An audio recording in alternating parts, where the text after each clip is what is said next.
6 years? That's how long Crimson Desert has been in development, and over that time, it's gone from a mysterious trailer to one of the most ambitious fantasy RPGs we've ever seen. In October, IGN went all in. 6 deep dive videos, hours of hands-on gameplay, and a closer look at Pearl Abyss' wild vision for Pywel, a world where medieval kingdoms collide with steampunk tech, battle mechs, and flying dragons made of steel. And after watching every IGN First drop, from the fortress assaults and boss fights to the developer behind the scenes, one thing's clear: this isn't your usual fantasy game.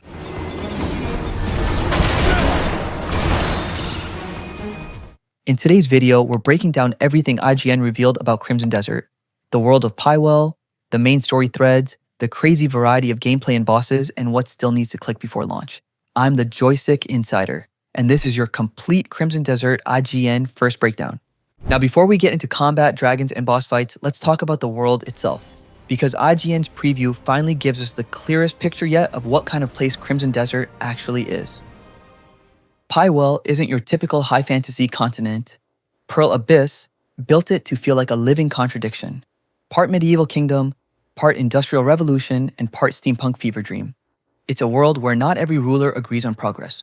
Some nations embrace technology, mechanical soldiers, steam trains, even flying war machines. Others reject it completely, clinging to the old ways. IGN confirmed these differences play out through faction quests, where regional leaders clash over whether Pywel's future should be ruled by magic or machinery. Pearl Abyss compared this to our real world. Some countries are centuries ahead. Others feel frozen in time. And that uneven development, that friction, is what makes Pywel believable.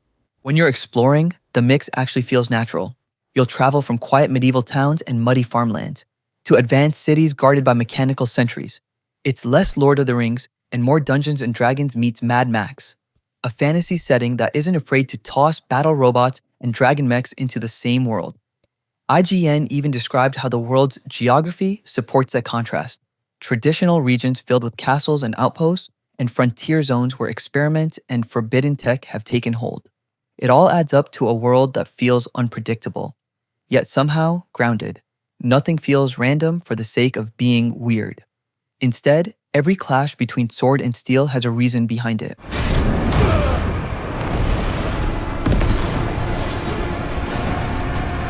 And it's inside that chaos, between old world honor and new age invention, that the game's story takes shape.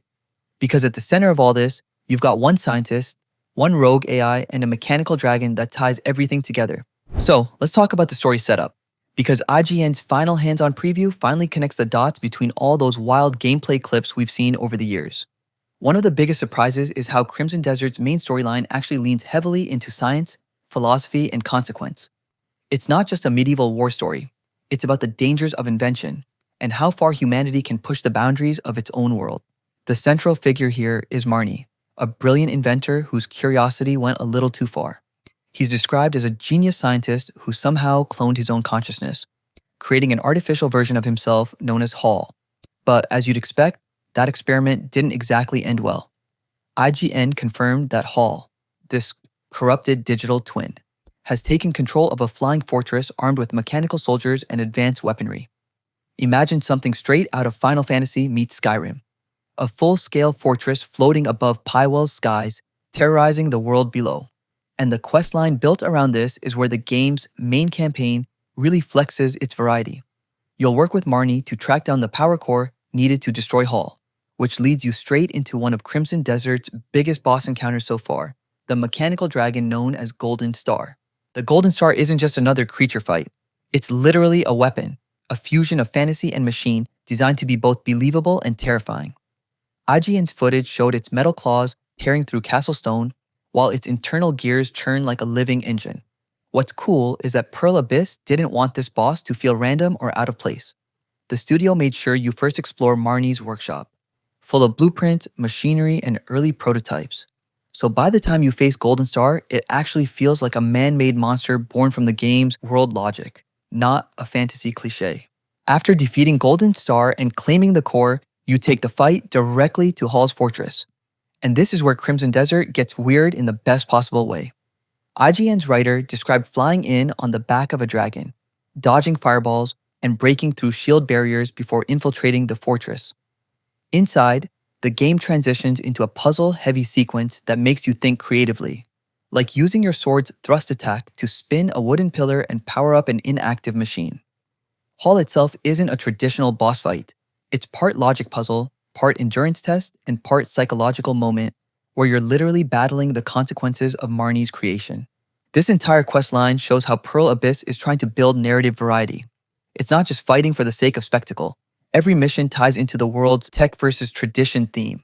Marnie's brilliance, Hall's rebellion, and Golden Star's mechanical design all serve that central question.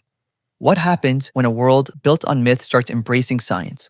And that blend of fantasy and technology isn't limited to story missions. It bleeds into exploration too.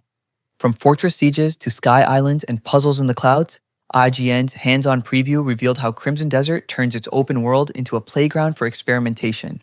If there's one thing Crimson Desert doesn't hold back on, it's scale. IGN's preview made it clear. This game is packed with activity. Towns, outposts, fishing, bounty hunting, it's all here. But the real standouts, the parts Pearl Abyss keeps showing off again and again, are the fortress assaults. Think of them like cinematic war zones.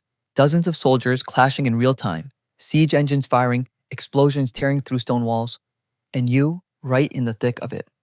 IGN's hands-on time included 3 separate fortress battles, each with different objectives and ways to approach them. In one mission, the player used signal arrows to call in an artillery strike, literally watching the sky light up as flaming shells decimated the enemy ranks.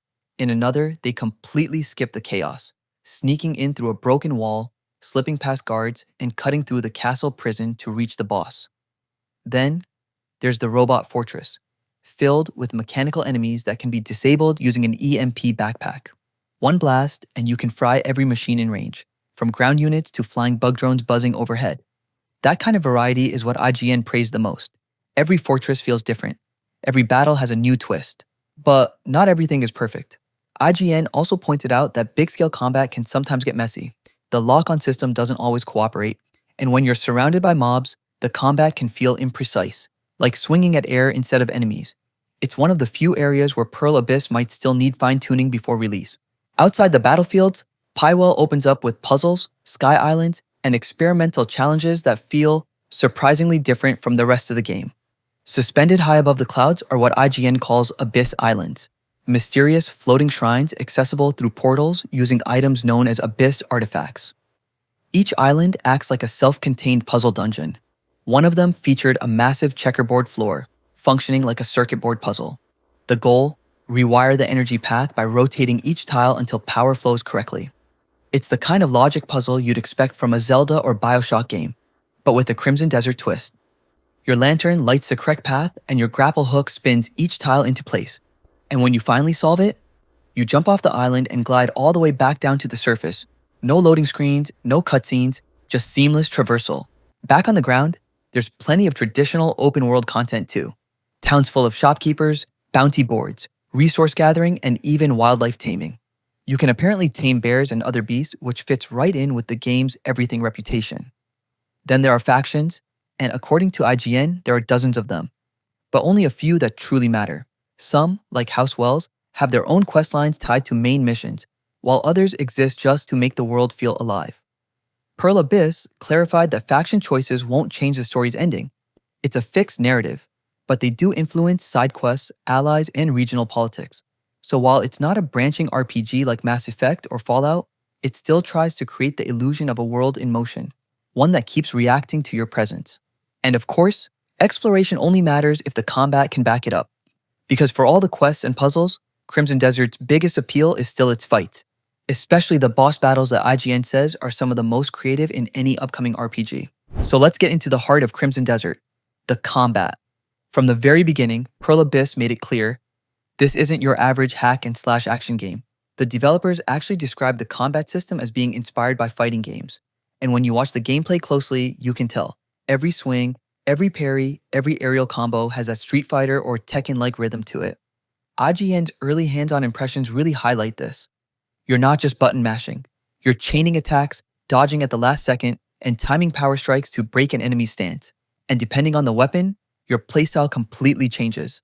That fighting game DNA is especially visible in the boss encounters, which Pearl Abyss calls character-driven duels. Take the Golden Star, for example, the massive mechanical dragon built by Marnie. IGN said, "This boss battle feels like a mix between puzzle solving and raw action. The fight happens in a circular arena surrounded by fire pylons. Golden Star breathes flames that power up those pylons, generating EMP bombs you can shoot from your arm cannon to disable him. It's a repeating loop: attack, disable, punish. But you're free to experiment, use lightning arrows, stay airborne, or brute force it with your melee skills. What's great is how every boss encounter introduces its own gimmick or mechanic that's still grounded in logic. In this case, the dragon's machine parts make sense for why it's weak to EMPs. It's not random, it fits the world's rules. But Pearl Abyss didn't stop there.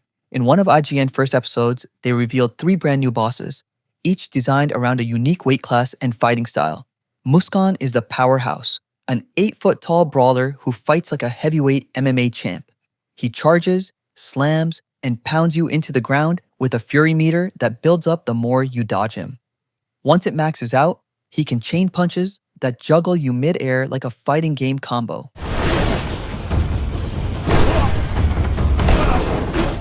It's brutal, and you can't rely on parries alone. Walter Lanford, on the other hand, is the complete opposite. He's a human-sized gunfighter armed with a shotgun and smoke grenades. He's all about spacing and precision. You can reflect his bullets back at him with a perfect parry, or use a magic barrier to absorb the shots and send them right back.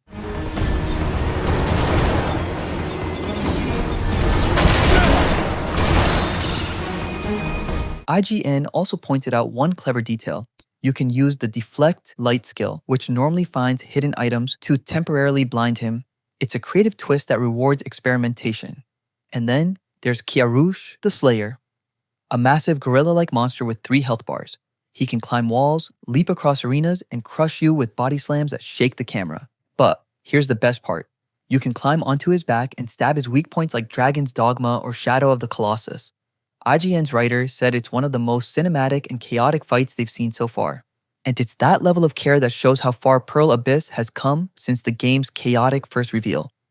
Because what IGN also showed this month wasn't just the fights, it was how Crimson Desert is being built behind the scenes to make all this possible. One thing that really stood out in IGN's coverage is how Pearl Abyss approaches Crimson Desert almost like a tech experiment. You can tell this isn't just about creating a game, it's about proving what their custom tools and BlackSpace Engine pipeline can actually do. IGN's team got to tour the studio in Seoul, and the facilities are wild. There's a full Foley soundstage, a 3D scanning lab, and a motion capture arena, all built in-house. That might sound like standard AAA stuff, but Pearl Abyss uses each of these spaces to create a level of realism you rarely see from a Korean developer.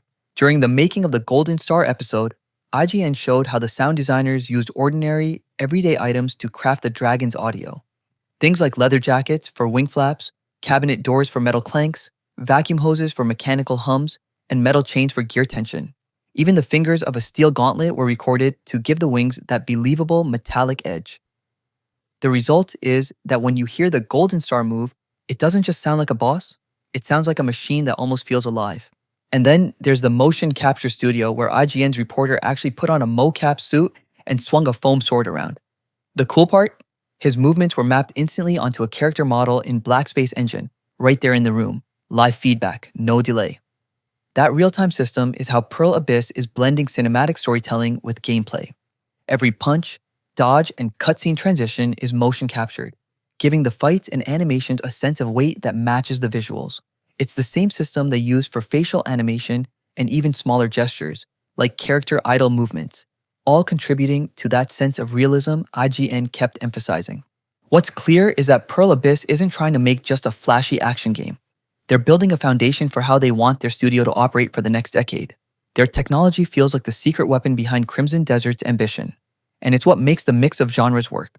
You've got these massive fantasy ideas brought to life with production methods closer to what you'd see in Hollywood.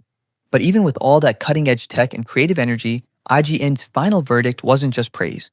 The preview ended with a pretty honest reflection about what Crimson Desert still needs to pull together before it launches.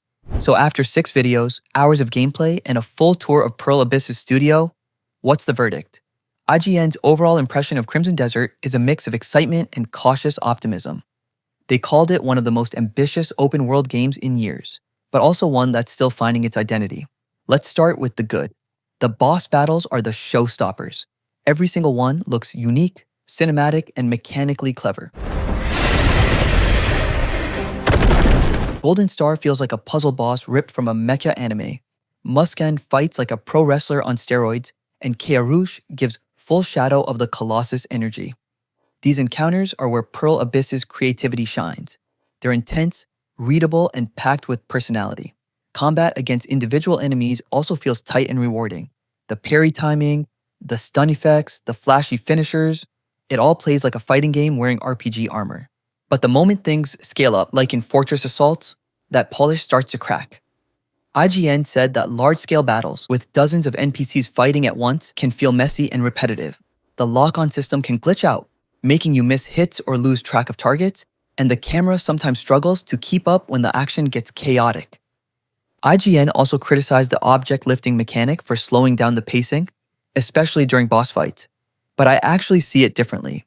A move that requires precision, setup, and timing should feel deliberate.